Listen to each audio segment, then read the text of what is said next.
All right, good morning, everyone. First of all, thank you so much for having me here.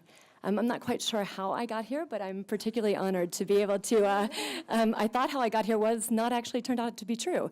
But anyway, I really appreciate the opportunity. I really appreciate the opportunity to be here. And the fact that this is the first time I've had an opportunity to address a room full of physicians, I think is really interesting. And in talking with people last night, it made me acutely aware of the need for us to talk across disciplines, and for our physicians to communicate with our developmental psychologists and to talk with our infant mental health specialists and to try to leverage our collective knowledge to get you all the funding that you need, which was a recurrent theme in my discussions with people last night, to get you all the funding that you need to make these programs be more widely accessible and successful. So with that in mind, I had the opportunity to hear Sarah speak at the 0 to 3 conference, and I tried to anticipate what I thought might be her key themes from the morning, and I hope that I'm doing you justice in kind of highlighting this. But number one, I wanted to start out by saying that children develop in the context of relationships, right? The idea that there is a baby that exists outside of another is actually not true, and that gets to our sort of infant mental health roots, Winnicott's idea that a baby exists in relationship with another, another person. Number two, early experiences shape our brain architecture.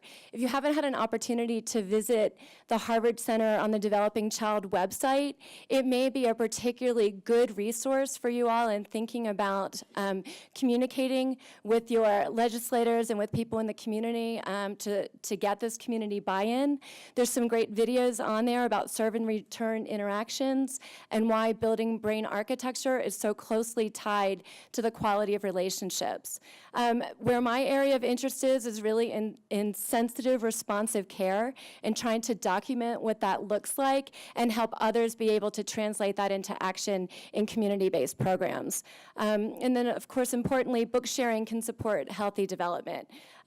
One of my earliest pieces of work was actually when I was a postdoc at UNC, and I was interested in looking at how security of attachment related to the ways that mothers and children shared books a year later.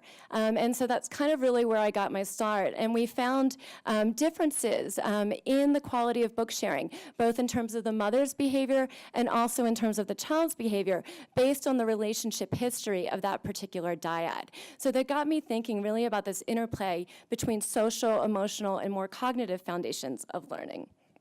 Okay, so one of the things that came up this morning is thinking about where we all are in terms of how much we value, appreciate, and actually practice book sharing. I'm from Texas, where we are 43rd in the nation according to 0 to 3 in terms of indices of child well-being.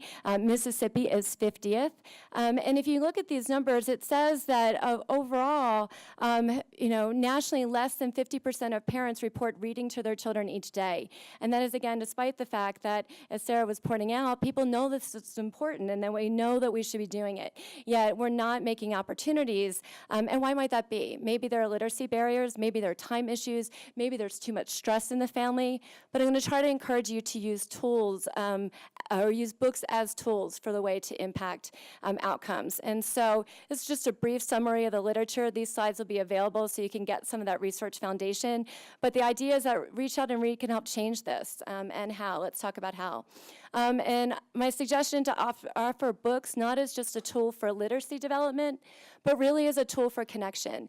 If we're going to argue that early relationships form the foundation for a healthy brain architecture, then we need to build relationships, right? And if we're going to build relationships, how are we going to do that? Well, by offering parents tools, offering them resources to work through their ACEs, helping them get connected to resources, but also by helping to perhaps coach them in the ways that they can build a stronger foundation for learning with their child.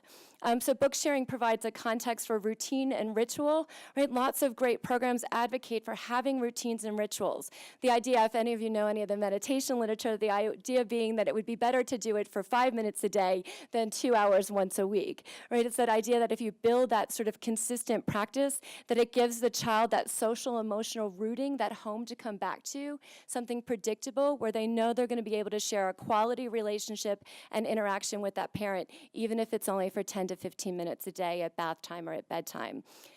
Book sharing creates opportunities for serve and return interactions, and those serve and return interactions are heavily based in sensitive caregiving, which I'm going to show you in a moment. And then finally, book sharing can build brains by building relationships. One of my favorite quotes by Pam Leo is connect before you correct. If we're going to be providing anticipatory guidance to families, we're going to be helping them work through issues that have to do with behavior problems or concerns with performance in school. We have to help them connect to the people who are caring for them. So connect before you correct. So I'd like you to meet Charlie. Let's see. Want to read one of your books? You want to read one of your books? And Charlie is 5 months. You like this book, don't you? Oh, there's Brown Bear. Brown Bear, what do you see? I see a red bird looking at me. Red bird, what do you see? I see a yellow duck looking at me. Will you touch the yellow duck? You want to eat the yellow duck? Yeah. Does he taste good? Yellow duck, what do you see? I see a blue horse looking at me. Yeah. There's the blue horse. You want to taste him too? Okay. So what you saw in that video is a really nice interaction where the mom has the baby in a great position for actually being able to watch the child's facial expressions. One of the things you probably noticed too is that this mom was successful in doing what Sarah suggested this morning, which is letting them chew on the corners and turn the pages, right? That's a foundation for later literacy because it helps the child to stay engaged in the book reading process. Too many parents are very invested in getting to the end of the book without focusing on the value of the process. And hopefully what you could see in this interaction is that this mom, even with 5-month-old Charlie, is establishing a routine and a ritual where she clearly knew all the words, right? How many of you know all the words to Brown Bear, right? Right, this is a great book because it's easily memorizable, but the positioning, the engagement, the responsiveness to what he was doing, it emphasizes what we like to call as following the child's lead or yielding to the child's perspective. So I want you to now take a look at Sydney. So Sydney is older. Sydney is 3. Is sparkly? Yeah. Yes. The magic railroad was dark and scary, but it was also beautiful. Thomas found the missing coal car. And he's still dirty. And he's still dirty. He's still dirty. He's still dirty. Yeah, what number is that? And, A 1? oh, A 1, yeah. With the car coupled properly, he continued along the magic railroad. Thomas passed through another set of buffers and into a world he had never seen before. This was the other end of the magic railroad and the home of Lady the Golden Engine. Keep going? No? Are we done? yeah, there's one left. One last page? Okay. This one? Yes. Thomas followed Lady.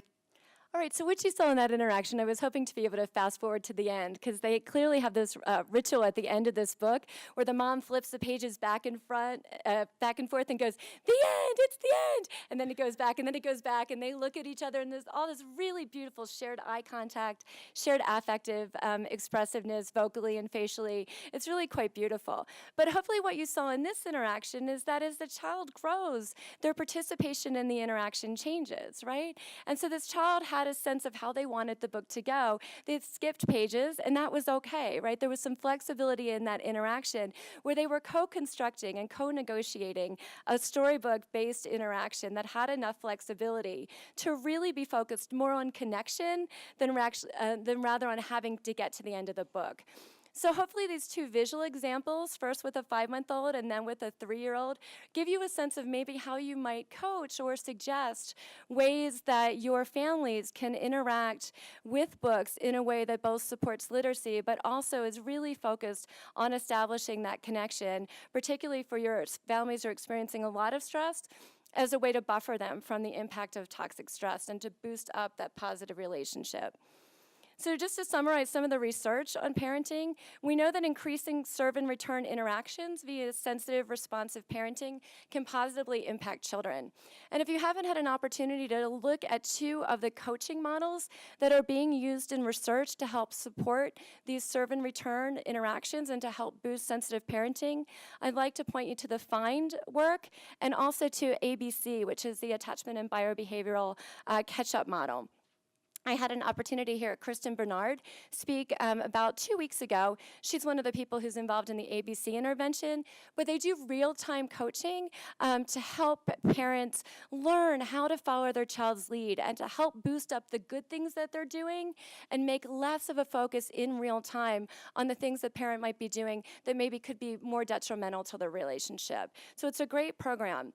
In my own work with Margaret Owen, if those of you who haven't heard Margaret Owen's name before, she's one of the principal investigators on the NICHD study of early child care and youth development.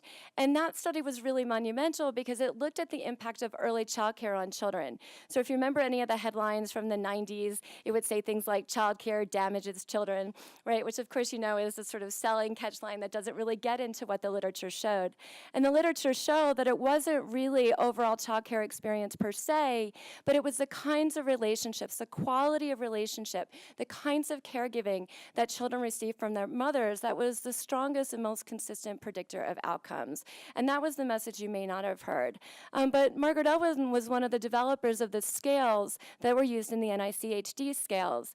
And so what she has continued to do over the years is refine those scales, and together we try to adapt those scales in a way that would be user-friendly for community organizations. And we translated these more research-based technical scales into 5 dimensions that we like to use the acronym of READY. So number 1 is to respond to the child. In both of the video examples that you saw the parent actually responding to what the child was doing, right? And there's a lot of barriers to that, including technology and distraction and stress. The second part is of encouraging parents to be engaged. So physically present, emotionally involved, be engaged and be expressive. That affective, high, positive communication that Sarah alluded to earlier.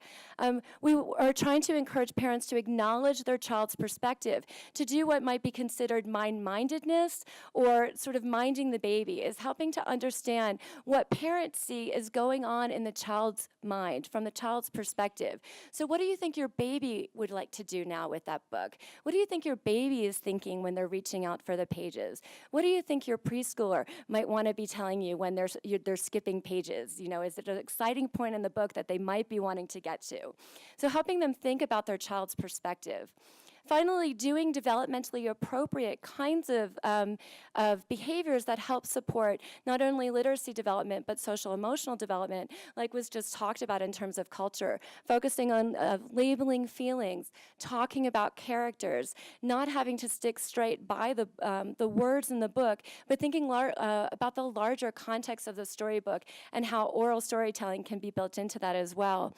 And following the child's lead is huge. And so in our READY acronym, it's the Y in READY.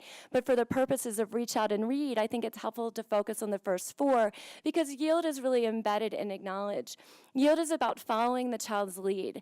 I think if I could encourage you all to do one thing in terms of your interactions with parents when you're handing them those books, is encouraging them to follow the child's lead. See what the child wants to do in the interaction. Giving the child a chance to explore, to chew on the pages, to turn the pages, to skip around a little bit, to sort of grasp that idea of flexibility in the interaction.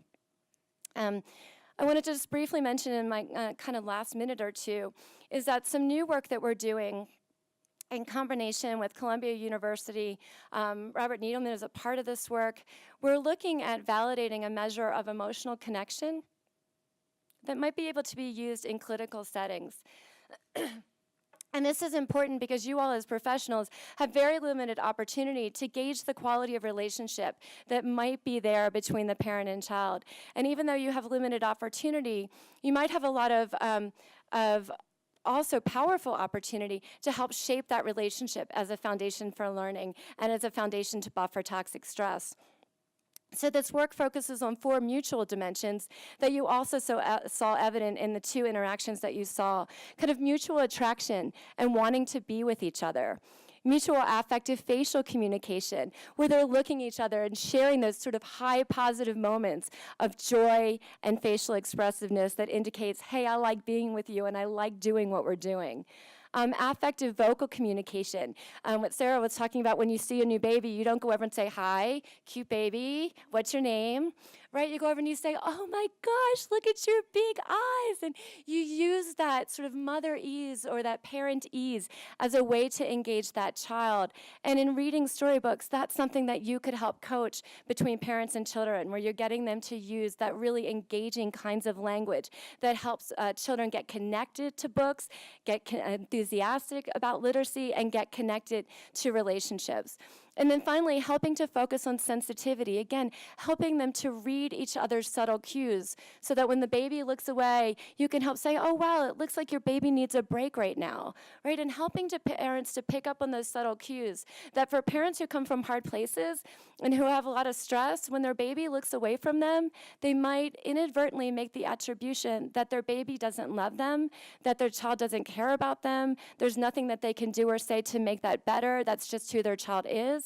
And I would argue the contrary, that that child is saying, I need a break to reorganize sort of biobehaviorally so I can come back and look at you and engage with the most important person in my life. So in my final second here, I just want to add to this milestone of early literacy and development chart that's so much a part of Reach Out and Read, this bottom idea that across all ages, focus on serve and return, helping get that reciprocity and contingent responsiveness going to help build healthy relationships and support brain architecture. So there's your takeaway. Really focusing on sensitive responsive care, and gratitude is the heart's memory, and I'm incredibly grateful for all the people who have helped shape my work, including the Nurture Science team and my Connect research group at UNTU. So thank you again for the opportunity to be here today.